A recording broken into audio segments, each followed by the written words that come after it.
विद्यार्थी मित्रांनो नमस्कार. मी प्राध्यापक सुहास कुलकर्णी आपलं उच्च माध्यमिक व्यवसाय अभ्यासक्रमाच्या इयत्ता 12वीच्या ऑनलाईन अभ्यासक्रमामध्ये सगळ्यांचं स्वागत करतो. आपण ऑटोमोबाईल टेक्नॉलॉजी या विषयाच्या paper first automotive vehicle technology यातील प्रकरण क्रमांक 7चा आज आपण अभ्यास करणार आहे.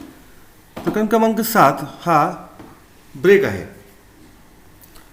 तर मित्रांनो आपल्याला माहिती आहे की वाहनावर आपल्याला ब्रेकची जी आवश्यकता आहे ती वाहनाचा वेग नियंत्रित ठेवण्यासाठी आपल्याला त्याची आवश्यकता असते. तसंच रस्त्यावर जात असताना आपले वाहन हे सुरक्षित ठेवण्यासाठी त्याचा आपल्याला उपयोग होतो. ज्या ठिकाणी आपल्याला थांबायचं आहे अशा ठिकाणी तसंच उतारावर वाहनावर आपलं नियंत्रण ठेवण्यासाठी ब्रेकची आवश्यकता असते. आता ब्रेकचं काम काय आहे ते आपण बघूया. तर अत्यावश्यक वेळेला कमीत कमी अंतरात गाडी थांबवण्यासाठी किंवा गती कमी करण्यासाठी आपल्याला ब्रेकची आवश्यकता असते. तसंच उतारावर वाहनाचा वेग हा नियंत्रित ठेवण्यासाठी सुद्धा ब्रेकची गरज असते. आता यानंतर ब्रेकचे गुणधर्म काय काय ते आपण बघूया. तर ब्रेकमध्ये खालील गुणधर्म असणं आवश्यक आहे. पहिलं, आपत्कालीन परिस्थितीत कमीत कमी अंतरात वाहन थांबवण्यासाठी ब्रेक हे मजबूत असावेत. ब्रेक लावण्यासाठी ड्रायव्हरला वाहनावर नियंत्रण असणं त्या ठिकाणी गरजेचं आहे. त्यानंतर ब्रेकमध्ये चांगला निष्प्रभ न होण्याचा गुण असावा. म्हणजे उतारावर सतत ब्रेकचा वापर केल्यामुळं त्याचा परिणाम कमी होऊ नये. तसंच त्यामध्ये जास्त उष्णता निर्माण न होता ब्रेकचं कूलिंग हे त्या ठिकाणी कार्यक्षमपणे होणं गरजेचं आहे. तर यानंतर आपण जे बघणार आहे ते म्हणजे ब्रेकचे वर्गीकरण. आता ब्रेकचं वर्गीकरण करताना त्या ठिकाणी त्याचं पहिल्यांदा 2 भागामध्ये आपण वर्गीकरण करतो. पहिला जो आपण आहे तो म्हणजे एक्सटर्नल कॉन्ट्रॅक्टिंग ब्रेक. आता एक्सटर्नल कॉन्ट्रॅक्टिंग ब्रेक कशाला म्हणायचं, तर ज्या ब्रेकमध्ये ब्रेक ड्रमच्या बाहेरील बाजूनं, आता या ठिकाणी आकृतीमध्ये आपण बघतोय की हा ब्रेक ड्रम आहे आणि या ब्रेक ड्रमच्या बाहेरच्या बाजूनं इथं या ठिकाणी हे ब्रेक शू बसवले आहेत. ज्यावेळेस तुम्ही ब्रेक दाबाल त्यावेळेला हे ब्रेक पॅड जे असतात हे आतल्या बाजूला आवळले जाऊन त्या ठिकाणी ते ब्रेक ड्रमला घासतात आणि ब्रेक लावण्याचं काम करतात. याला आपण एक्सटर्नल कॉन्ट्रॅक्टिंग ब्रेक असं म्हणतो. हा जो ब्रेक आहे हा ब्रेक बहुतांशी आपण रेल्वेमध्ये याचा आपण वापर करतो. दुसरा जो प्रकार आपण बघतोय तो म्हणजे कॉमनली आपल्या ऑटोमोबाईलमध्ये बहुतांशी वापरला जाणारा जो ब्रेक आहे त्याला आपण इंटरनल एक्सपांडिंग ब्रेक असं म्हणतो. आता याच्यामध्ये आपल्याला आकृतीमध्ये दाखवले त्याप्रमाणे इंटरनल एक्सपांडिंग ब्रेकमध्ये ब्रेक ड्रमच्या आतल्या बाजूला इथं ब्रेक शू बसवले आहेत आणि या ब्रेक शूवर वरच्या बाजूला इथे कॅम दिलेली आहे. या कॅमच्या हालचालीद्वारे हे ब्रेक शूज जे असतात हे बाहेरच्या बाजूला ढकलले जातात आणि त्या ब्रेकवर असणारे हे जे लायलिंग जे आहे ते ब्रेक ड्रमला आतल्या बाजूला घासून त्या ठिकाणी ब्रेक लागतात. याला आपण इंटरनल एक्सपांडिंग ब्रेक असं म्हणतो. हे इंटरनल एक्सपांडिंग ब्रेकचे काही आणखीन प्रकार पडतात. त्याच्यामध्ये पहिला प्रकार जो आहे तो म्हणजे मेकॅनिकल ब्रेक. आत्ता आपण आकृतीमध्ये जो ब्रेकचा प्रकार जो बघितला तो त्या ठिकाणी मेकॅनिकल ब्रेकचा त्या ठिकाणी प्रकार होता. तर साधारणतः दुचाकी वाहनांमध्ये या ब्रेकचा जास्त करून वापर आपण करतो. यामध्ये ब्रेक तुमच्या आतल्या बाजूला ब्रेक शू बसवलेले आहेत आणि मेकॅनिकल लिंकेजेसच्या साह्यानं त्या ठिकाणी ब्रेक ऑपरेट करून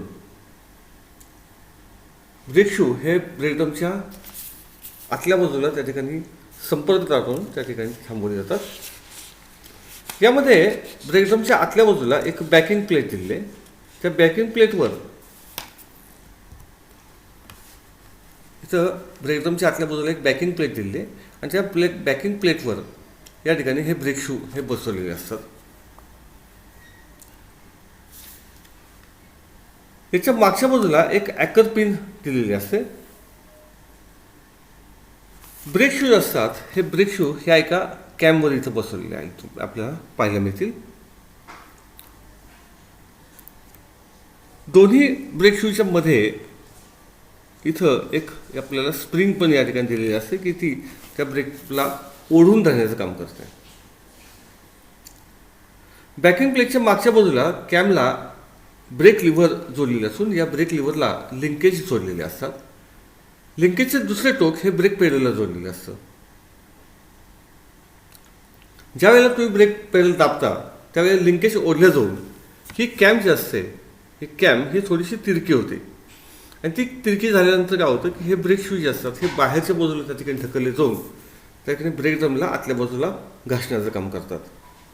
त्यामुळे शूवरील लायनर हे ब्रेक ड्रमच्या आतील पृष्ठभागावर घासले जाऊन ब्रेक ड्रमची गती कमी करण्यास मदत होते. ब्रेक ड्रमवरच चाक बसवले असल्याने चाकाची गतीसुद्धा या ठिकाणी कमी होते. अशा प्रकारे हा ब्रेक काम करतो. ब्रेक पेडल सोडून दिल्यानंतर पेडल रिटर्न स्प्रिंग म्हणजे ब्रेक पेडलला एक स्प्रिंग दिलेली आहे. ती स्प्रिंग काय करते तर ब्रेक पेडलला वर खेचून घेते. त्यामुळे लिंकेजेस हे त्या ठिकाणी ढकलले जाऊन कॅमसुद्धा या ठिकाणी मूळ स्थितीमध्ये येते. ही कॅम मगाशी जी फिरलेली असते ही आता जी सरळ आहे ती आडवी झालेली असते ती पुन्हा सरळ होते. त्याच वेळेला या हे जे ब्रेक लायनर आहे त्यांच्यावर जी स्प्रिंग दिलेली असते ती स्प्रिंग काय करते ब्रेक लायनरला आतल्या बाजूस खेचून घेते. या प्रकारे या ठिकाणी हा ब्रेक हा रिलीज होतो. मागाशी सांगितल्याप्रमाणे हे मेकॅनिकल ब्रेक जे असतात हे बहुतांशी दुचाकी वाहनांवर वापरले जातात. तसंच मोठ्या गाड्यांमध्ये पार्किंग ब्रेक जे आपण केलेले आहेत या पार्किंग ब्रेकमध्ये सुद्धा त्या ठिकाणी आपण हँडब्रेक किंवा इमर्जन्सी ब्रेक म्हणून या मेकॅनिकल ब्रेकचा वापर करतो. तर मित्रांनो आता याच्यानंतर आपण जो अभ्यास करणार आहोत त्याला आपण व्हॅक्यूम सर्व्हो ब्रेक असं म्हणतो. ॲक्च्युली हा व्हॅक्यूम सर्व्हो ब्रेक जो आहे याला आपण व्हॅक्यूम असिस्टेड हायड्रॉलिक ब्रेक सिस्टीमसुद्धा या ठिकाणी आपण म्हणतो. आता जनरली होतं काय की मोठ्या वाहनांमध्ये म्हणजे उदाहरणार्थ ट्रक बस अशा अवजड वाहनांमध्ये त्या ठिकाणी ड्रायव्हरनं त्या ठिकाणी ब्रेक पेडलवर दाब देऊन तो ब्रेक ऑपरेट करणं किंवा त्याची शक्ती त्या ठिकाणी ती गाडी थांबवण्यासाठी ती समर्थ ठरू शकत नाही. अशा वेळेला त्या ठिकाणी ड्रायव्हरला त्याची कमीत कमी ताकद लावून चांगल्या प्रकारे वाहन थांबवण्यामध्ये किंवा वाहन थांबवण्यास कार्यक्षमपणे काम करण्यासाठी त्याला काही एक्सटर्नल डिव्हायसेसचा वापर त्या ठिकाणी केला जातो. तर यामध्ये व्हॅक्यूम सर्व्हो ब्रेक हा त्यामध्ये काम करतो. आता या व्हॅक्यूम सर्व्हो ब्रेक जो आहे त्याची ही रचना इथं आपल्याला आकृतीमध्ये या ठिकाणी दाखवलेली आहे. या जोडणीमध्ये एक बूस्टर सिलेंडर या ठिकाणी दिलेला आहे. तर तुम्हाला जो दिसतोय त्या ठिकाणी हा बूस्टर सिलेंडर आहे. या बूस्टर सिलेंडरमध्ये एक पिस्टन किंवा एक डायफ्राम असतो. जे इथं तुम्हाला हा एक पिस्टन दिसेल.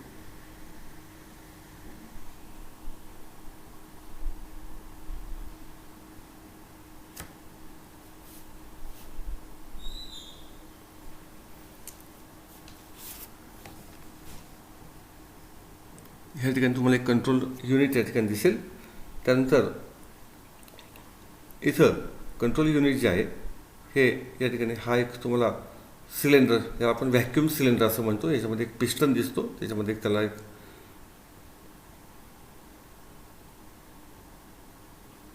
रॉड या ठिकाणी जोडलेला आहे आणि याच्या खालच्या बाजूला इथं व्हॅक्यूम रिझर्वायर सुद्धा या ठिकाणी दिसतो आणि याचं दुसरं टोक जे आहे त्या ठिकाणी इनलेट मॅनिफोल्डला जोडलेलं आहे. आणि या ठिकाणी हा जो कंट्रोल युनिट जे आहे ह्याच्यामधनं इथं एक स्प्रिंग दिलेली आहे आणि इथली हवा जी आहे ही वातावरणामध्ये सोडण्याची या ठिकाणी व्यवस्था केलेली आहे.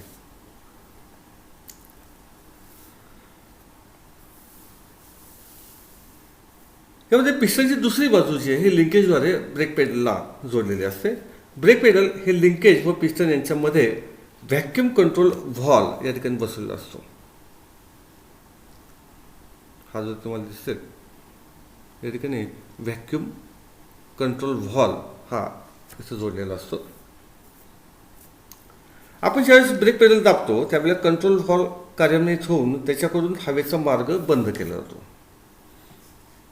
म्हणजे या ठिकाणी जो ब्रेक पेडल दाबता त्यावेळेला या ठिकाणी असणारी जी हवा आहे ही या कंट्रोल व्हॉल्वला वर दाबून त्या ठिकाणी तो व्हॉल्व बंद करून टाकते. मास्टर सिलेंडरकडील पिस्टनची बाजू ही निर्वात टाकीला जोडलेली असते. ही निर्वात टाकी या ठिकाणी आपल्याला दाखवली आहे. त्यामुळे मास्टर सिलेंडरकडील या पिस्टनच्या बाजूकडचा जो व्हॅक्यूम जो आहे हा या ठिकाणी व्हॅक्यूम रिझर्वायरला या ठिकाणी जोडलेला आहे. आता याच्याच ठिकाणी असणारी हवा जी आहे ही या निर्वात म्हणजे इथली जी हवा जी आहे ही या ठिकाणी ह्या व्हॅक्यूम रिझर्वायरमध्ये आतल्या बाजूला ओढली जाते.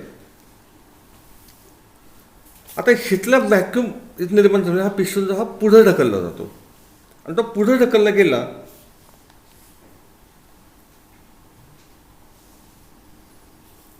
की या ठिकाणी हा ब्रेक लागतो. आता ज्या वेळेला तुम्ही ब्रेक पेडलवरचा पाय काढता त्यावेळेला व्हॅक्यूम कंट्रोल व्हॉल्व करून पिस्टनच्या मास्टर सिलेंडरकडील बाजूस निर्वात पोकळीशी जोडलेला संबंध जो आहे म्हणजे ही जी बाजू आहे हिचा संबंध जो आपण या व्हॅक्यूम रिझर्वायरशी जोडलेला आहे हा या ठिकाणी तोडला जातो. व अलीकडची बाजू जी आहे हिचा संबंध या ठिकाणी वातावरणातील हवेशी जोडला जातो आणि ही हवा जी येते ही हवा या पिस्टनच्या मागच्या बाजूला येऊन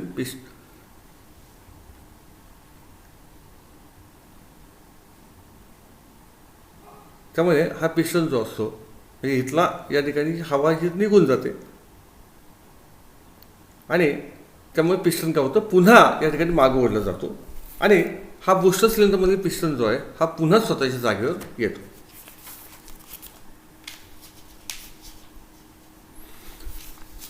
आता ही जी टाकी जी आहे ही पूर्णपणे निर्वात राहणं हे गरजेचं आहे. त्यामुळे पेट्रोल इंजिनमध्ये काय केलं जातं की याचं इनलेट टोक जे आहे हे तुमच्या इनलेट मॅनिफोल्डला या ठिकाणी जोडलं जातं. तर डिझेल इंजिनमध्ये एक त्या ठिकाणी व्हॅक्यूम पंप या ठिकाणी जोडलेला आहे त्याला आपण एक्झॉस्टर असं म्हणलेलं आहे. तो त्या ठिकाणी ही हवा बाहेर काढून टाकण्याचं काम करतो.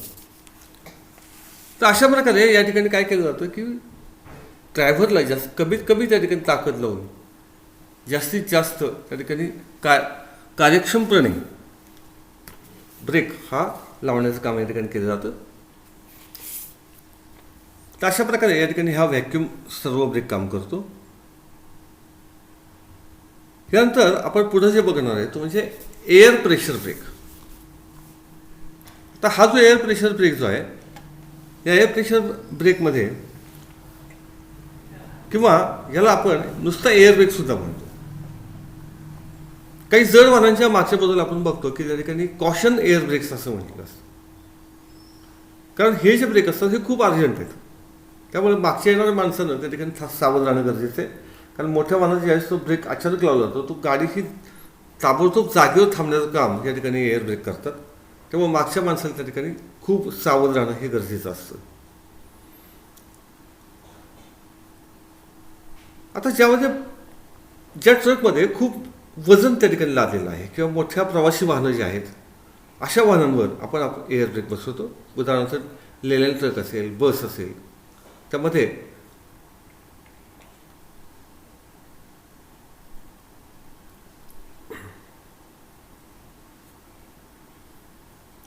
एअर ब्रेक सिस्टीममध्ये हायड्रॉलिक सिस्टीममधील brake oil master cylinder wheel cylinder हे सर्व भाग काढून टाकलेले आहेत.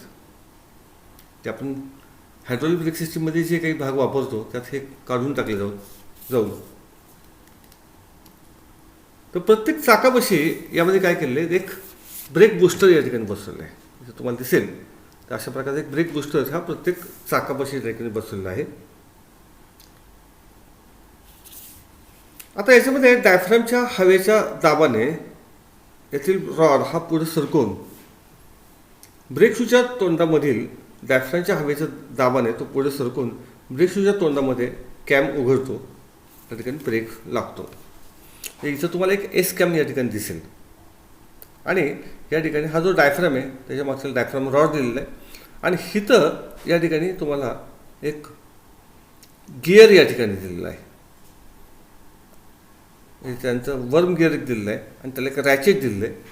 तर त्याच्या साह्यानं हा रॉड जसं मागं सरकेल तर त्याच्यावर बसलेला दुसरा रॉड जो आहे हा स्वतःभोवती गोलाकार फिरतो आणि तो गोलाकार फिरून जे आहे ही जी कॅम जी असते या कॅमची या ठिकाणी अशा प्रकारची त्या ठिकाणी मुवमेंट करतो. असा या ठिकाणी या ब्रेकचं काम चालतं. आता एअर ब्रेकमध्ये त्या ठिकाणी एअर कॉम्प्रेसर या तुम्हाला दाखवलं आहे. हा एक एअर कॉम्प्रेसर दिलेला आहे, एक एअर टँक या ठिकाणी दिलेला आहे, त्यानंतर एक अनलोडर व्हॉल्व या ठिकाणी दिलेला आहे.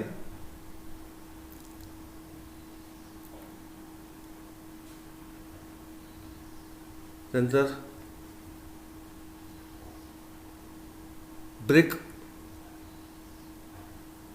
ब्रेक वॉल एक दिलेला आहे. हाय प्रेशर स्टील पाईप,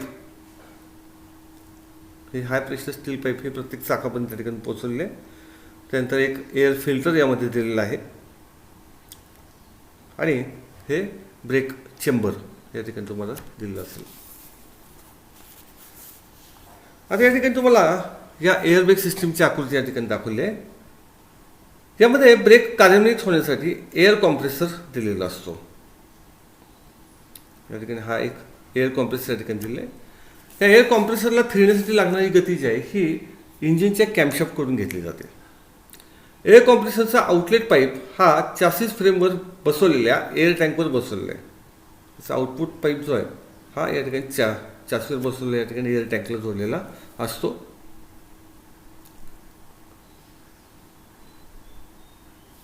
या पाईपवरच अनलोडर व्हॉल्व हा त्या ठिकाणी जोडलेला आहे. या व्हॉल्वमुळे प्रमाणापेक्षा जास्त हवेचा दाब टाकीमध्ये राहत नाही. त्याला अनलोडर व्हॉल्व किंवा सेफ्टी व्हॉल्व सुद्धा या ठिकाणी आपण म्हणतो.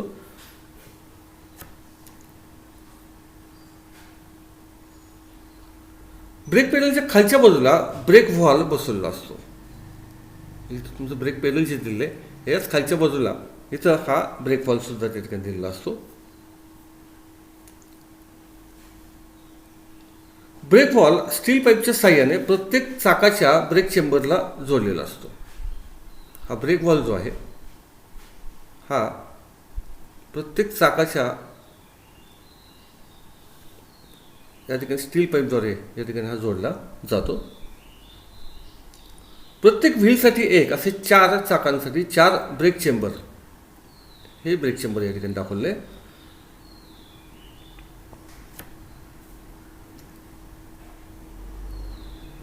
हे जोडलेले असतात.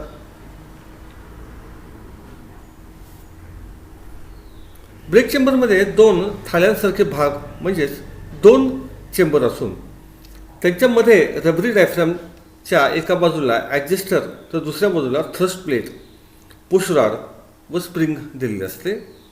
याच्या आतल्या बाजूची हे रचना आहेत. पुश रॉडच्या बाहेरील बाजूस स्लॅक ॲडजस्टरला जोडलेला असतो. दोन्ही चेंबरच्या बाहेरच्या बाजूने क्लॅम्पच्या साह्याने हे एकमेकाला जोडलेले असतात.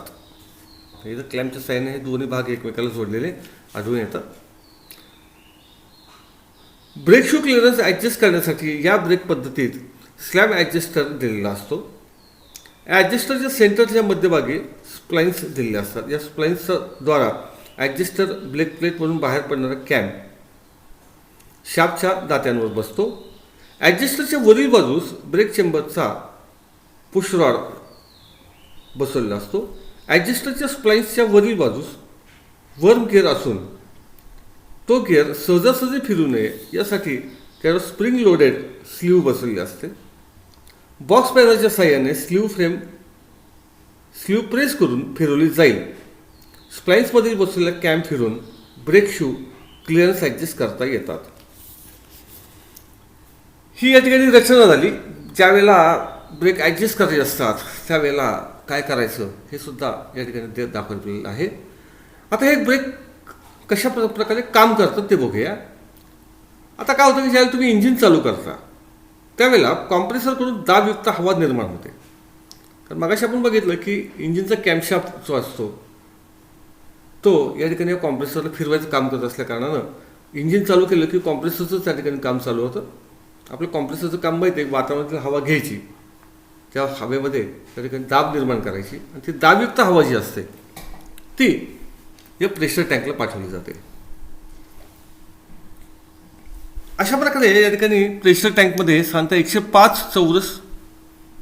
105 पाऊंड पर चौरस इंच इतक्या दाबाची हवा त्या ठिकाणी भरली जाते. ब्रेक पेडल दाबल्यानंतर ब्रेक पेडलच्या खाली असणारा ब्रेक व्हॉल्व उघडला जातो. ज्यावेळेस ब्रेक पेडल दाबाल त्यावेळेस त्याच्या खाली असणारा हा ब्रेक व्हॉल्व उघडला जातो आणि टाकीकडनं आलेली जी हवा आहे, टाकीकडनं जी आलेली हवा आहे ही या ब्रेक चेंबर थ्रू प्रत्येक चाकाला या ठिकाणी ही दाबयुक्त हवा ही पुरवली जाते.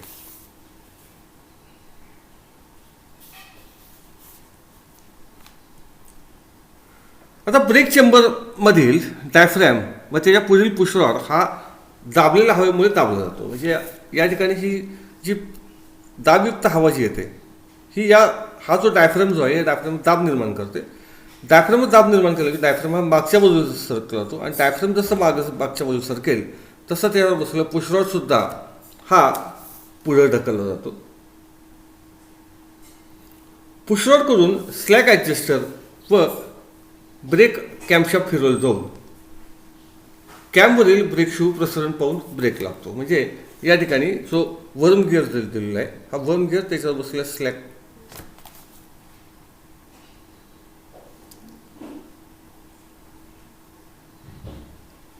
त्याच्यावर जो कॅम्पशाफ्ट जो असतो त्याला फिरवतो. आता तो कॅम्पशाफ्ट काय करतो, तो या ठिकाणी तुम्हाला जो हा एस वॉल जो दिलेला आहे ह्या एस वॉलला त्या ठिकाणी फिरवतो आणि जसा एस वॉल फिरेल तसे हे ब्रेक शू बाहेरच्या बाजूला दाबले जाऊन त्या ठिकाणी त्याच्यावर असणारं हे ब्रेक लायनर जे आहेत हे ब्रेक लायनर या ड्रमच्या आतल्या बाजूला घासले जाऊन अशा प्रकारे या ठिकाणी ब्रेक लागण्याचं काम होतं. आता ज्या वेळेला तुम्ही ब्रेक पेडलवरचा पाय काढता त्यावेळेला पेडल रेटर स्प्रिंगमुळे ब्रेक पेडल पूर्वस्थितीत येते. ब्रेक वॉलकडून एअर टँकमधील दाबयुक्त हवा चेंबरमध्ये पाठवण्याच्या ठिकाणी बंद होऊन पाईपलाईनमधील हवा ब्रेक वॉलमधून बाहेर पडते. पाईपलाईनमधील हवेचा दाब कमी होताच प्रत्येक व्हील चेंबर डायफ्रॅमवरील दाब नाहीसा झाल्याने डायफ्रॅमच्या पुढल्या बाजूला जो पुशरॉड दिलेला आहे त्याच्या स्प्रिंगमुळे तो पूर्वस्थितीत येतो. पुशरॉडबरोबर स्लॅक ॲडजस्टरही मागं खेचला जाऊन त्याला जोडलेला कॅम्प हा पूर्वस्थितीत होतो. अशा प्रकारे ब्रेक रिलीज होतो. ब्रेक शू हे रिटर्न स्प्रिंगमुळे पूर्वस्थितीत येतात. अशा प्रकारे ब्रेकचे काम या ठिकाणी चालतं. आता या ठिकाणी एअरबॅगचे फायदे काय काय ते आपण बघूया. एअरबॅगची शक्ती मेकॅनिकल किंवा हायड्रॉलिक ब्रेकच्या तुलनेने अधिक असते, म्हणून याचा वापर आपण मोठ्या वाहनांना करतो. एअरबॅगच्या लिंकेजमध्ये फक्त पाईपचा वापर होत असल्याने ब्रेकचे भाग चॅसिसवर कुठेही बसवता येतात. आता याच्यामध्ये सगळ्यात महत्त्वाचं बघायचं म्हणजे या पाईप्स, त्यामुळे हे कुठेही त्या ठिकाणी फिट करता येतात.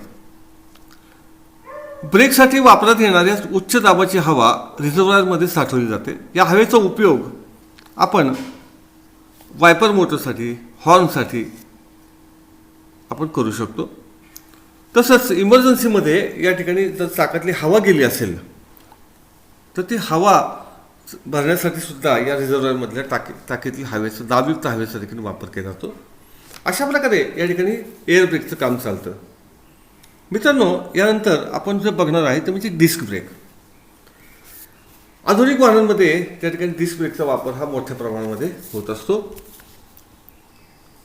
त्यामध्ये सध्याच्या ज्या चारचाकीच्या कार ज्या आहेत या कारच्या पुढल्या चाकांमध्ये किंवा या कारमधील चाकांमध्ये आपण डिस्क ब्रेकचा वापर करतो किंवा दुचाकी वाहनांमध्ये सुद्धा आजकाल आपण या डिस्क ब्रेकचा वापर करतो.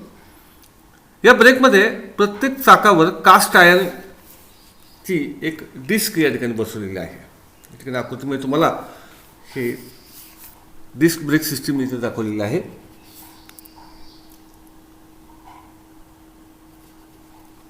आता याच्यामध्ये कास्ट आयर्नपासून बसवली ही जी एक डिस्क जी आहे, ही डिस्क हे प्रत्येक चाकावर तुम्हाला बसवली आढळून येते. ही डिस्क नटबोल्टच्या साह्याने बसवली असते. चाकाच्या स्टेअरिंग निकलचा एक स्थिर हाऊसिंग नटबोल्टच्या साह्याने बसवलेला असतो. तिलाच कॅलिपर असं म्हणतात. हा वरचा जो भाग आहे हा नकलवर बसवलेला आहे.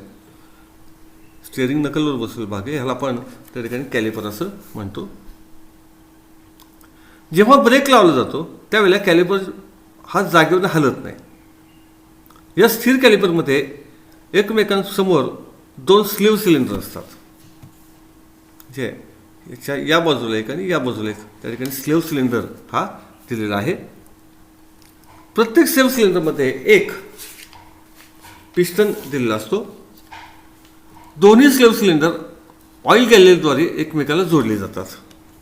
म्हणजे हे दोन्ही सिलेंडर जे आहेत हे या ठिकाणी हे ऑइल गॅलरीद्वारे हे एकमेकाला जोडलेले आहेत.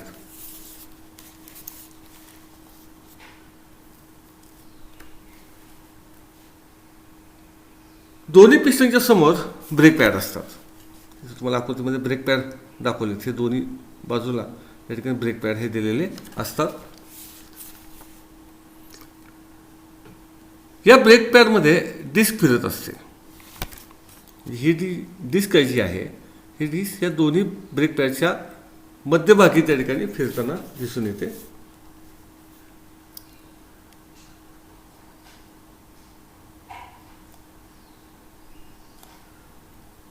ज्यावेळेस आपण ब्रेक दाबतो त्यावेळेला हायड्रॉलिक प्रेशर, ऑइलच्या प्रेशरने हे दोन्ही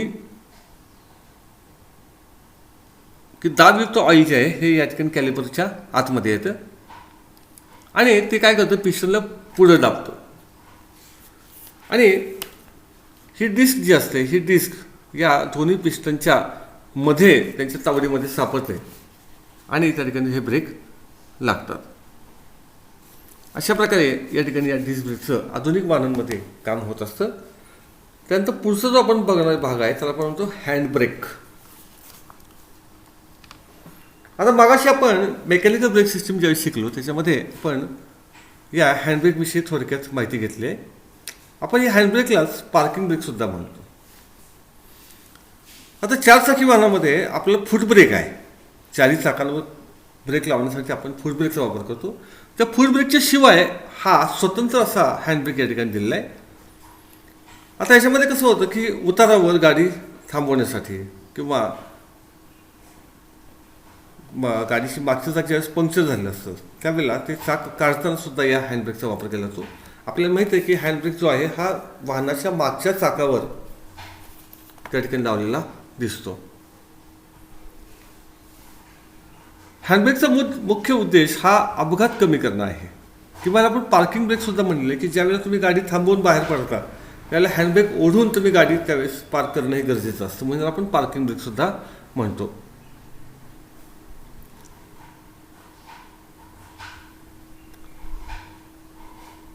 आता हा हँडब्रेक हा ड्रायव्हर सीटच्या डाव्या बाजूला त्या ठिकाणी आपल्याला दिलेला पाहायला मिळेल. बऱ्याच वाहनांवर हँडब्रेक हे वाहनाच्या फक्त मागील बाजूला लावले जातात, म्हणजे मागची चाकं जे आहेत त्यांच्यावर यांच्याद्वारे ब्रेक दाबले जातात. हँडब्रेक लिव्हरवर कॅचरॉड जोडलेला असतो. यामध्ये एक रॅचेट हँडल किंवा हिंज केलेला असतो. जे इथं तुम्हाला या ठिकाणी हा हँडल दिसेल.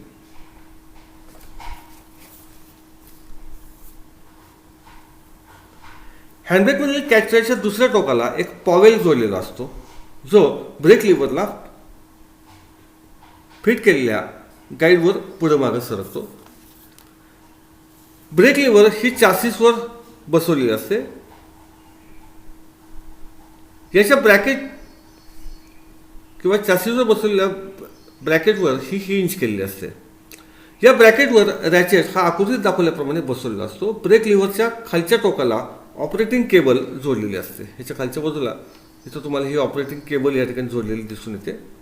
ब्रेक लावण्यासाठी प्रथम रॅचेट मोकळा सोडावा. यासाठी रॅचेट रिलीज हँडल दाबणे जेणेकरून इथं रॅचेट रिलीज हँडल या ठिकाणी दिले, हे दाबून त्यावेळेस हा ओढणं गरजेचं असतं.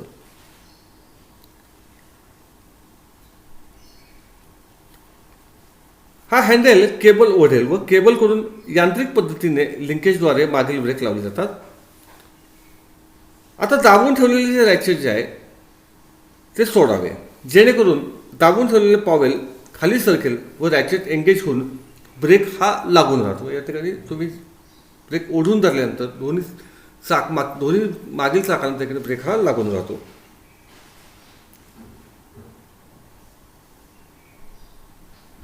अशा प्रकारे या ठिकाणी हा हँडब्रेक काम करतो.